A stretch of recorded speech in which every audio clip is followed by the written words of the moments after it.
Hey everyone, welcome back. This is Amrita. क्या आपके साथ कभी ऐसा हुआ है कि आप कोई शब्द जानते थे लेकिन आप उसे वक्त रहते यूज नहीं कर पाए? फॉर एग्जाम्पल, आप कोई मूवी देख करके घर आए और आपसे लोगों ने पूछा कि भाई कैसी थी मूवी, और आपने कह दिया it was very very very bad. बाद में आप रीडिंग कर रहे थे और आपने एक शब्द पढ़ा, टेरिबल, और आपने तुरंत सोचा ओ आई न्यू दिस वर्ड, लेकिन ये मेरे जुबान पर क्यों नहीं आया? अनदर एग्जाम्पल, आप घर आए कॉलेज से या ऑफिस से, आपसे पूछा गया how was your day, and आपने कहा it was very very very tiring. Again, पढ़ते हुए कहीं पर आपने देखा एग्जॉस्टिंग। आपने कहा I knew this word, I knew the meaning, मुझे मीनिंग पता था, लेकिन इसको मैंने यूज क्यों नहीं किया? अब इसको हम टेफल टर्मिनोलॉजी में कहते हैं receptive and productive vocabulary. But हम बहुत ज्यादा टर्मिनोलॉजी में नहीं जाएंगे, हम इसको सिंपल वे में बोलते हैं एक्टिव एंड पैसिव वोकैबुलरी। अब एक्टिव वोकैबुलरी वो वोकैबुलरी होती है जिसे आप यूज कर लेते हैं, आप केवल उसे जानते ही नहीं हैं, आप उसे यूज कर पाते हैं।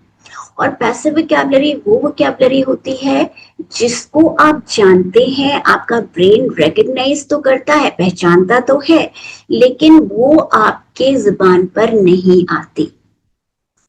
तो अब इसके लिए हम क्या कर सकते हैं? देखिए, आपने कहीं पर एक वर्ड पढ़ा, glance, I glanced at the book.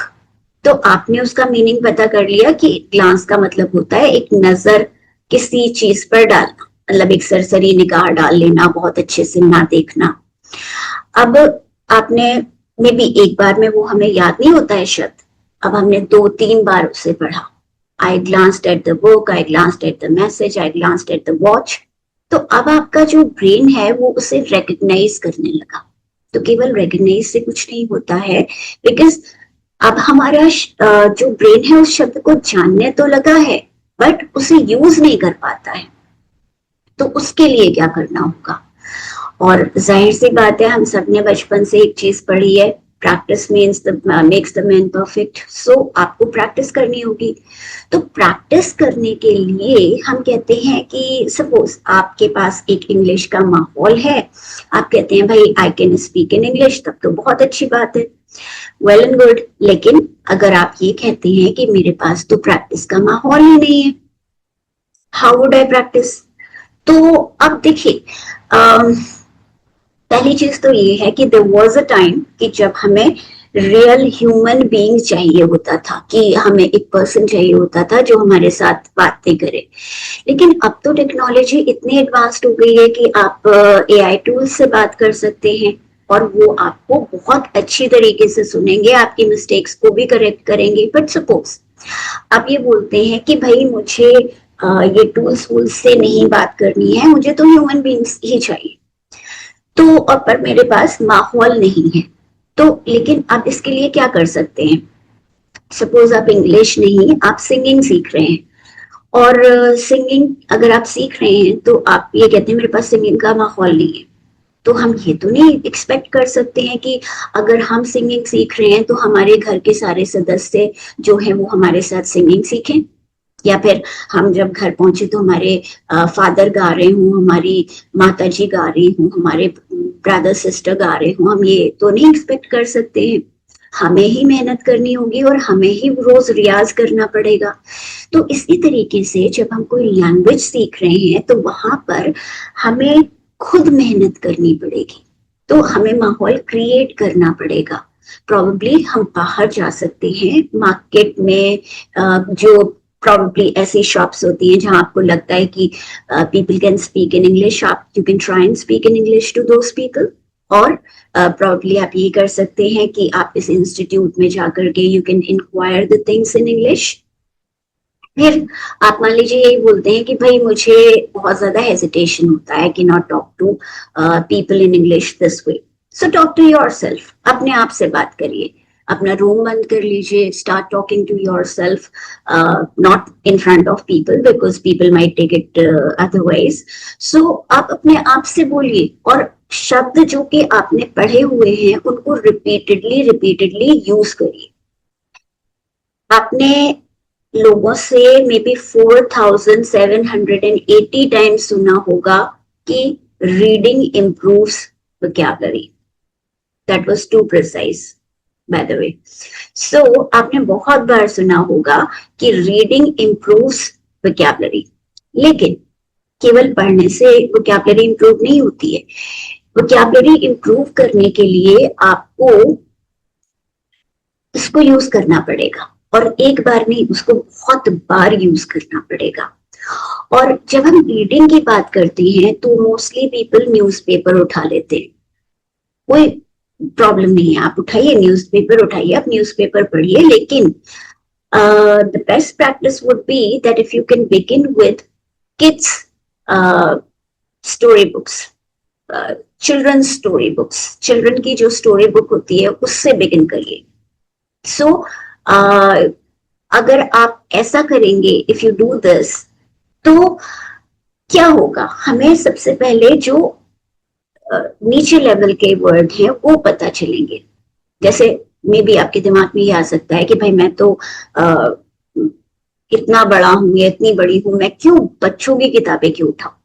लेकिन अगर मैंने ग्रेजुएशन किया है, पोस्ट ग्रेजुएशन किया है, मैं भी पीएचडी कर लिया है मैंने, लेकिन मुझे स्पेनिश का एक वर्ड भी नहीं आता है, तो मैं बची हुई ना स्पेनिश में। अगर मुझे स्पेनिश सीखनी होगी तो मैं सीधे एकदम से बड़ों की बुक्स नहीं उठा सकती हूँ, मुझे बच्चों की किताबों से ही सीखना पड़ेगा। तो यही चीज है कि जब आपको कोई भी लैंग्वेज सीखनी है तो उसके बच्चों की जो स्टोरी बुक्स होती हैं उससे बिगिन करना, that is the best practice.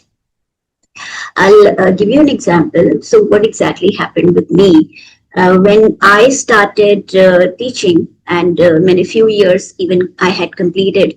So there was a student who did not know anything, like he couldn't speak at all, वो बिल्कुल नहीं बोल सकता था। So उससे मैं एक्स्ट्रा क्लासेस देती थी और उसको मैं नर्सरी की बुक से पढ़ाती थी। अब नर्सरी की बुक से पढ़ाने में आपको क्या लगता है मेरा क्या फायदा हुआ होगा, मैं तो उसे पढ़ा रही थी ना। नो, बट मेरा भी फायदा हुआ। क्या हुआ, उसमें कुछ राइमिंग जैसे ऐसे रेस मेस लेस ऐसे करके कुछ शब्द थे। आई डिड नॉट नो, मैंने ग्रेजुएशन वगैरह पढ़ाई सब खत्म करने के बाद, कुछ साल पढ़ाने के बाद भी मुझे नहीं पता था कि मेस का मीनिंग गदा होता है, जो हम बोलते हैं कि हनुमान जी की गदा या भीम की गदा। I did not know that, वो मुझे पता चला वो बच्चे की बुक से।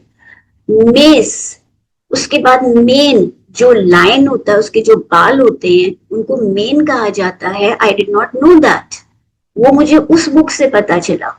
तो सोचिए, इवन मुझे भी इतने एक्सपीरियंस के बाद भी पता, उससे फायदा हुआ बुक से।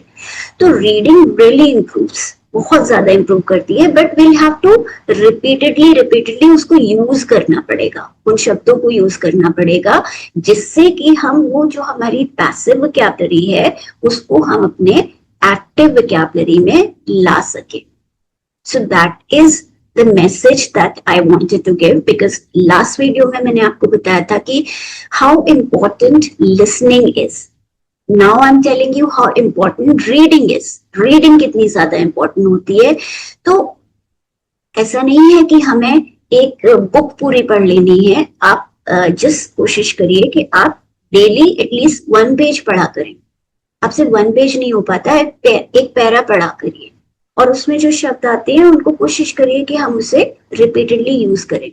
हम उसके कई तरीके निकाल सकते हैं उनको रिपीट करने के। प्रॉब्ली आप अपने भाई बहन का नाम रख सकते हैं वो वोकैबुलरी का। आपने ग्लांस पढ़ा, मैंने कह दिया मेरी सिस्टर का नाम ग्लांस है, अब मैं उसे कम से कम 1 हफ्ते तक ग्लांस बुलाऊंगी। तो ये एक तरीका है कि मैं उसको बार बार उस शब्द को अपने दिमाग में ला रही हूँ। तो ऐसे कई तरीके हो सकते हैं। आप अपने रूम में अपनी चीजों का नाम रख सकते हैं, आप अपने दोस्तों के नाम रख सकते हैं, या फिर कोई और तरीका आपके दिमाग में होगा जो आप यूज कर सकते हैं उसको रिपीटेडली यूज करने के लिए।